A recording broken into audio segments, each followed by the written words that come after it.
Moi, je suis tombé malade il y a 3 ans. La prostate. Oh, c'est vrai, non? La prostate m'a pris. J'étais hospitalisé à Bangwa.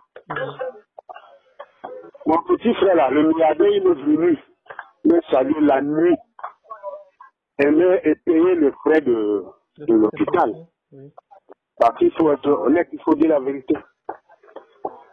Je l'ai remercié. Il m'a dit que quand je vais guérir, il va me montrer là où il va construire son château dans la construction. Il va m'envoyer, je vais aller demander l'endroit là à la veuve de mon frère qui est à l'endroit. Je lui ai dit que mais, il s'agit de quel endroit. Et puis, regarde le pot là, qui est devant moi, parce que j'étais sur sonde. Oui. Tout le pot n'était composé que du sang. Je lui ai dit que tu es sûr que je vais m'en sortir. Moi, je ne pense pas. Regarde comment le pot n'est que ça. Dis-moi ce que tu as me dit. Si je meurs même, je sais que tu m'as dit quelque chose. Et il me dit que il a vu que la concession de feu monter. Ce feu monter. David, qui est le frère consanguin à notre papa. Que c'est dans sa concession qu'il va construire son château. Et qu'il va construire une maison pour donner à sa veuve et à ses enfants. Parce que ce papa, notre oncle, avait 7 enfants, avait une veuve. Il est mort, on l'a enterré devant sa maison. Bon, voilà la genèse d'où part le problème. Je suis sorti à l'hôpital Bango. On m'a dit d'aller voir un spécialiste, un neurologue. Je suis descendu à Douala là-bas. Si vous allez à la clinique, Montagne Douala Magabet, parce que l'urologue c'est là-bas. J'ai fait 10 jours là-bas. Pendant que j'étais dans cette clinique, il y a l'un de mes frères qui m'a appelé au téléphone. Il me dit que mais, Marc est très mécontent de toi. Parce qu'il t'avait dit d'aller demander à Madame Esther qu'il veut se construire sur son terrain. Et tu ne l'as pas fait. Je dis que ouais, mon frère. Je suis malade. Je suis encore interné. Je suis encore à l'hôpital. Et en plus même, j'ai que le droit pour aller demander la concession d'un frère consanguin pour un autre frère consanguin. Que c'est une concession qui a son autonomie. Le successeur ne peut pas donner le terrain d'un frère à un autre.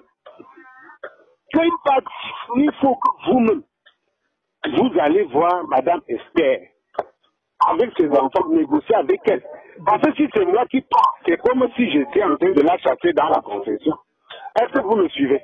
Je comprends très bien, c'est logique. Voilà. Ils sont allés.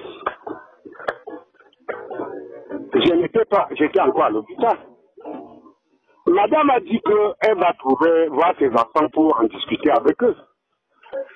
Bon, la prochaine réunion, le premier fils de Papa Moudé David, il était 2h10 du matin. Il a demandé la parole, on lui a donné. Il s'est levé, il a dit, s'il te plaît, Papa Marc, s'il te plaît. Quand prends le terrain là, le tout, mais vous ne laissez rien que notre maison. Parce que le reste de mon père est enterré là-bas. Prends le tout et laisse seulement la maison avec les os de mon père devant. Tu dis que tu vas nous construire une maison. Et tu vas faire quoi de ces jours qui sont là-bas? Bon, voilà, Marc maintenant dit que c'est moi qui ai dit à ces enfants-là de dire non. C'est bon, il a les moyens, il va aller payer un terrain. Mais que je sache que là, il va payer le terrain, il va construire. Avant qu'il n'entre dans cette maison, il va me faire il va me chasser de la concession Saint-Gantieu. Cette personne ne lui a jamais dit non. Combien de fois, moi, qui ne suis rien, un pauvre type, il va me montrer. Voilà, mon très cher petit frère, la genèse de ce problème-ci.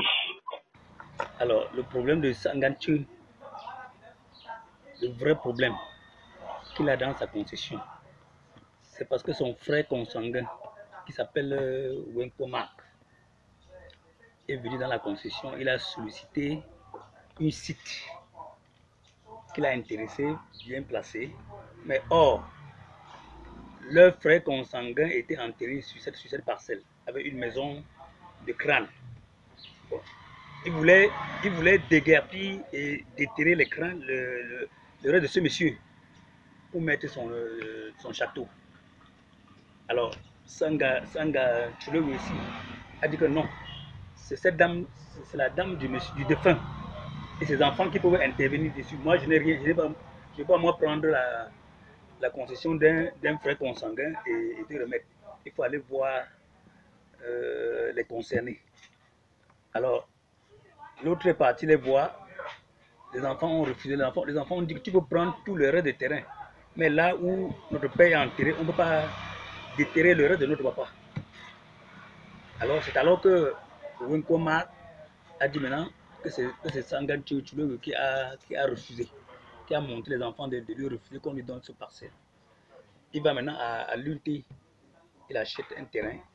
Il a dit que pendant que je construis ici, tu ne seras plus Sangan Tchou. Comme tu m'as chassé dans la concession, pendant que je finis ma maison que j'ai achetée à l'unité, tu ne seras plus Sangan Tchou. Voilà là où le problème est né.